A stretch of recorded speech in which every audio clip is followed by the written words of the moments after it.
दोस्तों, आज के हमारे इस लेक्चर में हम पढ़ने जा रहे हैं प्रीवियस ईयर के जो पेपर हैं। प्रीवियस ईयर मीन्स जो लास्ट स्कूल लेक्चरर की 2018 की वैकेंसी थी, उसमें साइकोलॉजी से रिलेटेड जो 30 क्वेश्चंस हैं, 30 क्वेश्चंस हर पेपर में पूछे गए थे।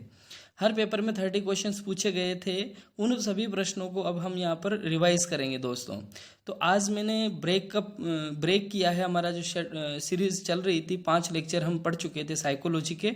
6ठा लेक्चर हम पढ़ेंगे बहुत ही जल्द, या तो आज ही पढ़ लेंगे, आज नहीं तो कल ज़रूर आपको मिल जाएगा।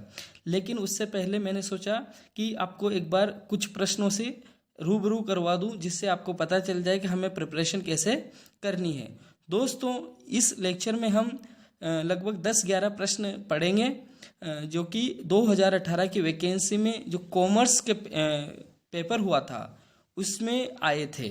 तो दोस्तों, एक बार फिर सभी तैयार हो जाइए, और इन प्रश्नों को आप चाहें तो स्क्रीनशॉट ले सकते हैं, चाहें तो पुराने पेपर आप डाउनलोड करके वहाँ भी इनको अपनी कॉपी में लिख सकते हैं, चाहे तो यहीं से भी लिख सकते हैं। तो दोस्तों, बहुत इंपॉर्टेंट है, क्योंकि ज़्यादातर क्वेश्चंस रिपीट होते हैं। मैं आपको गारंटी दे रहा हूँ, लगभग 1500 से 1600 प्रश्न आपको यहाँ पर अवेलेबल करवा दूंगा। फिलहाल मैं कुछ प्रश्न लेकर के आया हूँ। चलो पढ़ते हैं इन प्रश्नों को, जो कि 2018 की वैकेंसी में कॉमर्स वाले पेपर में पूछे गए थे, साइकोलॉजी से रिलेटेड। दोस्तों, पहला प्रश्न जो था, निम्नांकित में से कौन सा शिक्षा मनोविज्ञान का एक कार्य नहीं है? तो देखिए दोस्तों, शिक्षा मनोविज्ञान का कौन सा एक कार्य नहीं है? तो अनुशासन बनाए रखने में सहयोग करता है, कक्षा कक्ष की समस्याओं का समाधान करता है, आकलन व मूल्यांकन में सहयोग करता है। यह हमने अभी पिछला जो लेक्चर पढ़ा था उसी में पढ़े थे ये, और उसी में से ही ये प्रश्न है। तो दोस्तों देखिए, मैंने आपको जो नोट्स पढ़ाए हैं उनमें से 100% आपके प्रश्न मिल रहे हैं, मिलेंगे, गारंटी दे रहा हूँ। जब मैं पूरी साइकोलॉजी आपको पढ़ा चुका हूँ, मेरे नोट्स कंप्लीट, तो आपको लगेगा कि नहीं, मुझे इन नोट्स के अतिरिक्त कुछ नहीं पढ़ना चाहिए।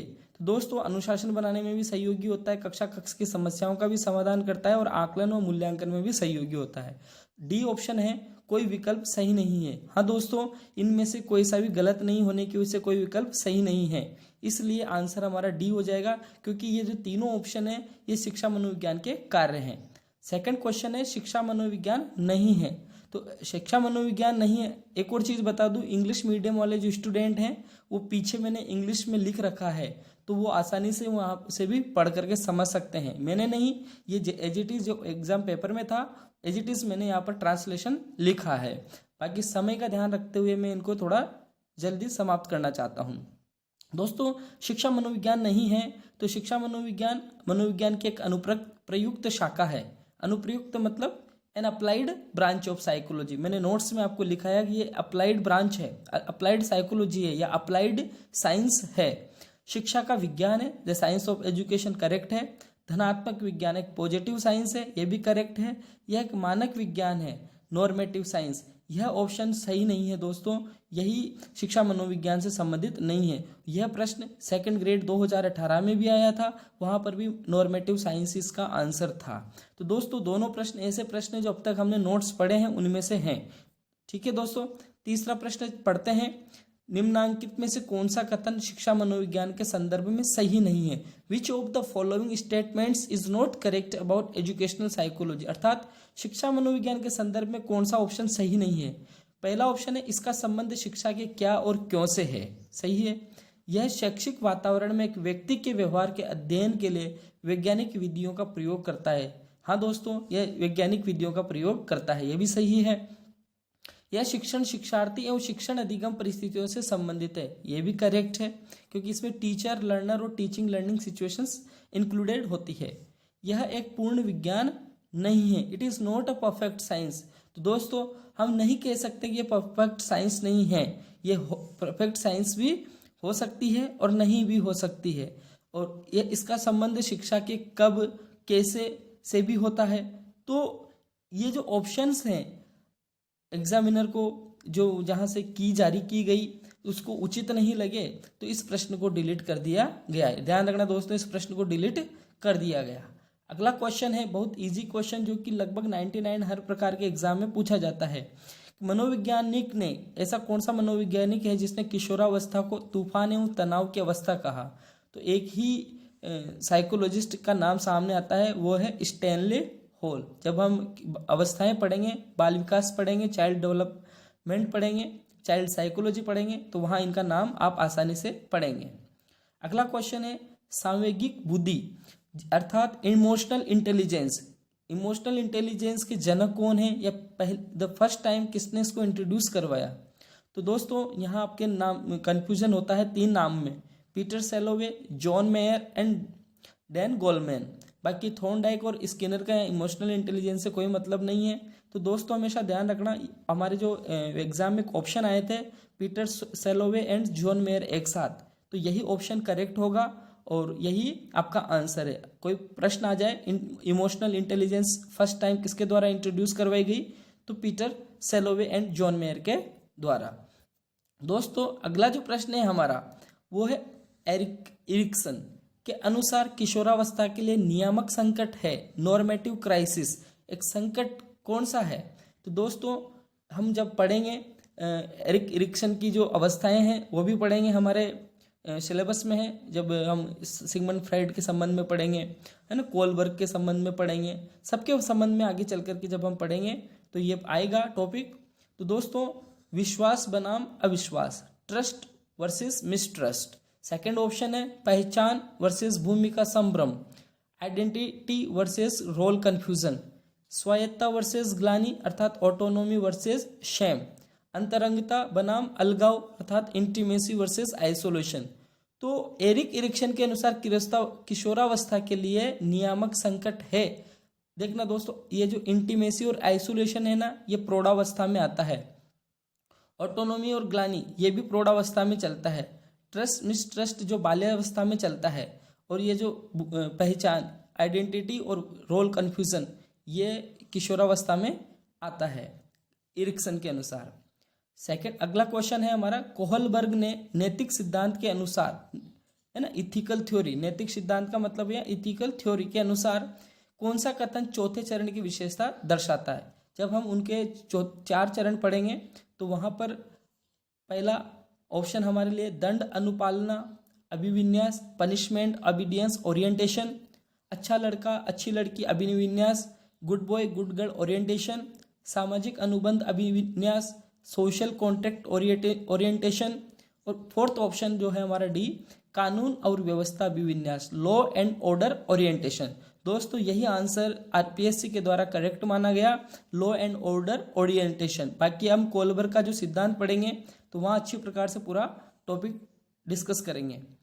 अगला क्वेश्चन है हमारा, मॉडलिंग का प्रत्यय किसके कार्य पर आधारित है? अर्थात concept of modelling, concept of modelling किसके फंक्शन पर बेस्ड है?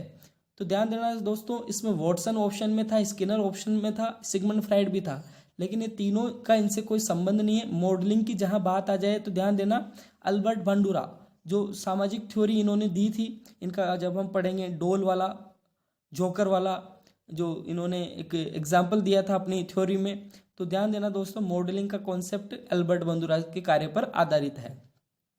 अगला क्वेश्चन है, ये भी जब हम अधिगम पढ़ेंगे तो अधिगम के सिद्धांत पढ़ेंगे तो वहाँ क्वेश्चन आएगा ये हमारे सामने कि कौन सा शास्त्रीय अनुबंधन से संबंधित नहीं है? शास्त्रीय अनुबंधन क्लासिकल कंडीशनिंग जो थ्योरी है, क्लासिकल कंडीशनिंग जो थ्योरी है उसमें विलोपन उसमें जुड़ा हुआ है, स्पॉन्टेनियस रिकवरी उसमें है, ये पाउलर की बात हो रही है दोस्तों, डिस्क्रिमिनेशन विभेदन उसमें आएगा, जबकि शेपिंग का वहाँ कोई चर्चा नहीं है, कोई डिस्कशन नहीं है। ध्यान दोनों दोस्तों, extinction, discrimination and spontaneous recovery ये तीनों शास्त्रीय अनुबंधन क्लासिकल कंडीशनिंग में शामिल होते हैं, जबकि शेपिंग का कोई वहाँ पर लेना देना नहीं है। अगला क्वेश्चन है दोस्तों, मानसिक स्वास्थ्य के संबंध में निम्नलिखित में से कौन सा कथन सही नहीं है? तो ए ऑप्शन था, बिना शारीरिक स्वास्थ्य के मानसिक स्वास्थ्य प्राप्त नहीं किया जा सकता है। सही है दोस्तों, मानसिक स्वास्थ्य के लिए शारीरिक स्वास्थ्य का होना भी कंपलसरी है। Mental health can not be achieved without physical health. D option था हमारा, मानसिक स्वास्थ्य एक स्थिर संकल्पना है, mental health is a static concept. तो दोस्तों ये गलत है, क्योंकि मानसिक स्वास्थ्य कभी भी स्थिर नहीं होता है, क्योंकि कभी व्यक्ति तनाव में रहता है, कभी फ्रस्ट्रेशन में रहता है, कई प्रकार की समस्याएं जीवन में चलती रहती है। इसलिए मानसिक स्वास्थ्य एक स्थिर संकल्पना नहीं है, संकल्पना है या गलत है, क्योंकि यह अस्थिर आना चाहिए था। मानसिक स्वास्थ्य नीतिपरक मानकों से भिन्न है। हाँ दोस्तों, मेंटल हेल्थ जो है इथिकल स्टैंडर्ड से डिफरेंट है। क्यों डिफरेंट है? क्योंकि जो नैतिक के मापदंड होते हैं उनका मानसिक स्वास्थ्य से लेना देना नहीं होता है। मानसिक स्वास्थ्य और सामाजिक योग्यता समान नहीं है। हाँ दोस्तों, मेंटल हेल्थ में और सोशल एबिलिटी में समानता नहीं है। तो इस प्रकार से हमारा आंसर यहाँ पर हो गया, mental health is a static concept. यह सही नहीं है। अगला क्वेश्चन है हमारा, निम्नांकित में से कौन सा प्रणाली उपागम अर्थात सिस्टम का जो है वो चरण नहीं है? तो प्रणाली विश्लेषण, सिस्टम एनालिसिस, प्रणाली की रचना एवं विकास, सिस्टम डिजाइन एंड डेवलपमेंट, प्रणाली के क्रियान्वयन एंड मूल्यांकन, सिस्टम ऑपरेशन एंड इवेल्युएशन, ये तीनों ही प्रणाली उपागम के चरण हैं। जबकि व्यवस्थित सूचना संग्रहण, सिस्टेमेटिक डाटा कलेक्शन, प्रणाली उपागम, जो सिस्टम थ्योरी आएगी आगे चल करके जब हम 5th या 6th यूनिट पढ़ेंगे तो उसमें आएगा ये, तो 4th आंसर इसका नहीं होगा। तो दोस्तों, जो 30 क्वेश्चंस 2018 कॉमर्स के पेपर में पूछे गए थे उनमें से 11 क्वेश्चंस मैंने यहाँ डिस्कस किए हैं। बाकी के जो बचे हुए 19 क्वेश्चंस हैं उनको अगले पार्ट में हम डिस्कस करेंगे। तब तक के लिए दोस्तों आप इन प्रश्नों को समझिए, और अगला हमारा साइकोलॉजी का पार्ट बहुत ही जल्द आने वाला है, पार्ट नंबर 6, जो कि एजुकेशनल साइकोलॉजी में जो हमारे संप्रदाय हैं, हमारे जो शिक्षक हैं, शिक्षार्थी हैं, इनकी क्या भूमिकाएं होती हैं, इन सब से जुड़ा हुआ होगा। तब तक के लिए धन्यवाद दोस्तों। आप सभी अपने भविष्य के लिए प्रति जिम्मेदार बन जाइए और अच्छी से अच्छी पढ़ाई कीजिए। बस मैं आपके लिए शुभकामनाएं प्रेषित करता हूँ, आप सभी के लिए दुआएं करता हूँ कि आप सभी अपने जीवन में सफलता प्राप्त करें। एक बार फिर से आप सभी को थैंक यू वेरी मच।